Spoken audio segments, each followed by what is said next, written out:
Phone tapping కేసులో కీలక దర్యాప్తు కొనసాగుతోంది. త్వరలో రాజకీయ నేతలకు నోటీసులు ఇవ్వనున్నట్లు తెలుస్తోంది.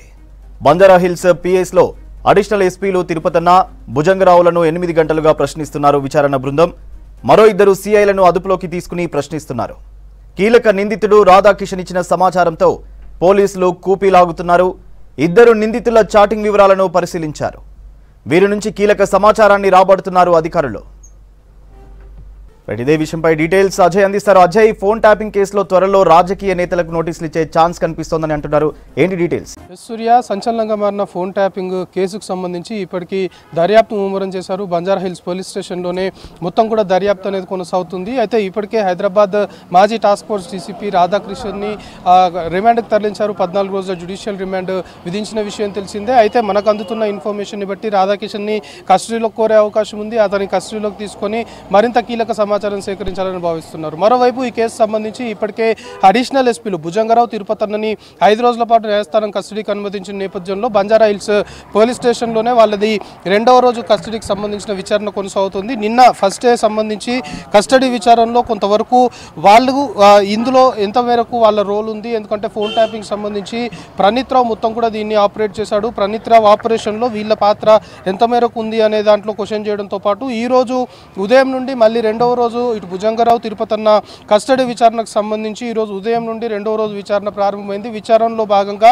వీళ్ళ వాట్సాప్ చాటింగ్ అనుకోవచ్చు, లేకపోతే ఇతరేతర కొంతవరకు టెక్నికల్ ఎవిడెన్స్, ఎందుకంటే ఎప్పుడైతే కేసు తెరపైకి వచ్చిందో వీళ్ళు ఎక్కడా కూడా టెక్నికల్ సంబంధించి వాట్సాప్ చాటా లేకపోతే ఇతరేతర కాల్ డేటాకు సంబంధించి వాటన్నిటిని కూడా డిలీట్ చేయడము, ఎక్కడా కూడా ఎలాంటి ఆధారాలు దొరకకుండా కొంతవరకు జాగ్రత్త పడ్డట్టు మనకు ఆధార్ రికార్డ్ సమాచారం ఉంటుంది. అయితే ఆ వాట్సాప్ చాట్ సంబంధించి వాటన్నిటిని కూడా ఈ సెకండ్ డే కస్టడీ విచారణలో భాగంగా అధికారులు రిట్రీవ్ చేసినట్టు తెలుస్తుంది. ఎందుకంటే వాట్సాప్ చాట్లో భాగంగా ఎవరెవరికి వీళ్ళు మెసేజ్ చేశారు, ఏ టైంలో చేశారు, ఎప్పుడు చేశారు, ఆ మెసేజ్ యొక్క సారాంశం ఏంటి అనేది పూర్తి స్థాయిలో కూడా రిట్రీవ్ చేసిన తర్వాత బయటకు వస్తుంది. కాబట్టి ఆ వాట్సాప్ చాట్ ఇతరేతర టెక్నికల్ ఎవిడెన్స్ మొత్తం కూడా వీళ్ళ ముందుంచి 2వ రోజు ఇటు అడిషనల్ ఎస్పీలు భుజంగరావు, తిరుపతన్నలను అయితే విచారిస్తున్నట్లు మనకు సమాచారం అందుతుంది. ప్రస్తుతం విచారణ కొనసాగుతుంది. అయితే ఈ కేసులో ఇప్పటికే చాలామంది పోలీస్ అధికారులు ఇప్పటి వరకు పేర్లు ఏదైతే తెరపైకి వచ్చాయో వాటితో పాటు మరికొంతమంది పాత్ర కూడా ఉందనే ఊహాగానాలు ఈ కేసు సంబంధించి తెరపైకి వస్తున్నాయి. కాబట్టి ఇంకో 2 ఇన్స్పెక్టర్లని ప్రస్తుతం బంజారాహిల్స్ పోలీస్ స్టేషన్లోనే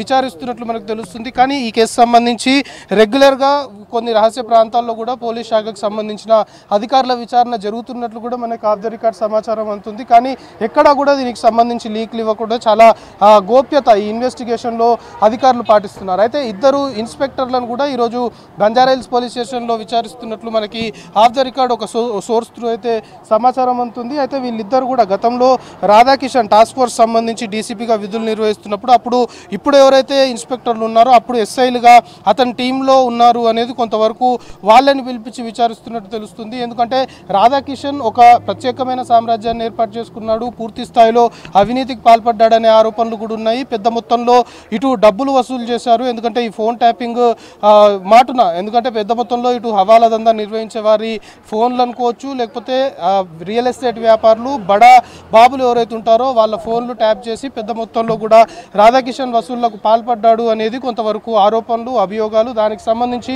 క్వశ్చనింగ్ కూడా జరిగింది. రాధాకిషన్ని బంజారాహిల్స్ పోలీస్ స్టేషన్లో క్వశ్చన్ చేశారు. నిన్న మెజిస్ట్రేట్ ముందు హాజరుపరిస్తే 14 రోజుల జ్యుడిషియల్ రిమాండ్ న్యాయస్థానము అతనికి విధించింది. సో రాధాకిషన్ని కస్టడీలోకి తీసుకోవాలని పోలీసులు భావిస్తున్నారు. కస్టడీలోకి తీసుకుంటే మాత్రం మరింత సమాచారం సేకరించే అవకాశం ఉంది. అయితే ఇందులో కీలకంగా రాధాకిషన్ పేరు తెరపైకి వచ్చింది కాబట్టి రాధాకిషన్ క్వశ్చనింగ్లో భాగంగా బంజారాహిల్స్ పోలీస్ స్టేషన్లోనే మొన్న ఉదయం నుండి నిన్న మధ్యాహ్నం వరకు కూడా ప్రశ్నించినారు.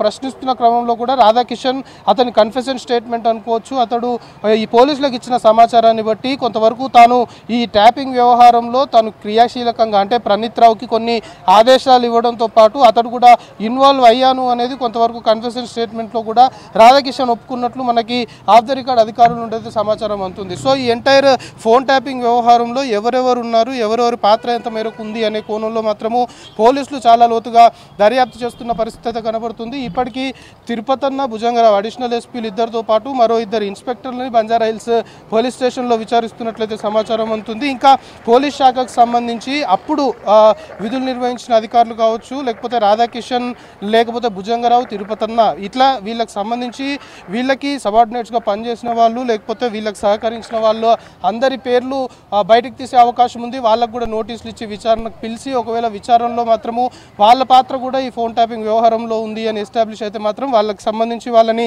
అరెస్ట్ చేసే అవకాశాలు ఉన్నాయి. ఇక అప్పటి బీఆర్ఎస్ ప్రభుత్వ అండదండలతోటే ఈ ఫోన్ ట్యాపింగ్ వ్యవహారం మొత్తం కూడా నడిచిందనే ప్రచారం జరుగుతున్న క్రమంలో ఆ కోణంలో కూడా పోలీసుల దర్యాప్తు కొనసాగుతుంది. అందులో భాగంగా కొంతవరకు బీఆర్ఎస్ సంబంధించిన నేతల పేర్లు కూడా తెరపైకి వచ్చే అవకాశం ఉంది. ఎందుకంటే ఇప్పటికే భుజంగరావు, తిరుపతన్న, ప్రణీత్ రావు వీళ్ళని క్వశ్చన్ చేశారు. దాంతోపాటు మాజీ టాస్క్ ఫోర్స్ హైదరాబాద్ డీసీపీ రాధాకిషన్ని కూడా కొంతవరకు ఒకరోజు క్వశ్చనింగ్ జరిగింది. సో ప్రస్తుతం రిమాండ్లో ఉన్నారు. సో వీళ్ళ క్వశ్చనింగ్ల భాగంలో కూడా కొంతవరకు బీఆర్ఎస్ సంబంధించిన నేతల పేర్లు కొందరు పేర్లు తెరపైకి వచ్చినట్లు కూడా మనకు కొంతవరకు లీక్స్ అందుతున్నాయి. కానీ ఎవరి పేర్లు తెరపైకి వస్తున్నాయి, ఈ ఫోన్ ట్యాపింగ్ వ్యవహారంలో బీఆర్ఎస్ పార్టీకి సంబంధించి ఎవరు దీన్ని గైడ్ చేశారు, లేకపోతే ఎవరి ప్రమేయం ఉంది, ఎవరి పాత్ర ఎంత మేరకు ఉంది అనేది మాత్రము పూర్తి స్థాయిలో ఎస్టాబ్లిష్ కాని పరిస్థితి. అయితే మనకి అందుతున్న ఇన్ఫర్మేషన్ని బట్టి పోలీసులు మాత్రం చాలా సీరియస్గా ముందుకెళ్తున్నారు ఫోన్ ట్యాపింగ్ కేసులకు సంబంధించి. ఎందుకంటే ఈ వ్యవహారంలో ఎవరెవరు ఇన్వాల్వ్ అయ్యారు అనేది అందరి కన్ఫెషన్ స్టేట్మెంట్స్, ఎవరెవరు విచారణకి హాజరవుతున్నారో వాళ్ళందరినీ క్వశ్చన్ చేయడము,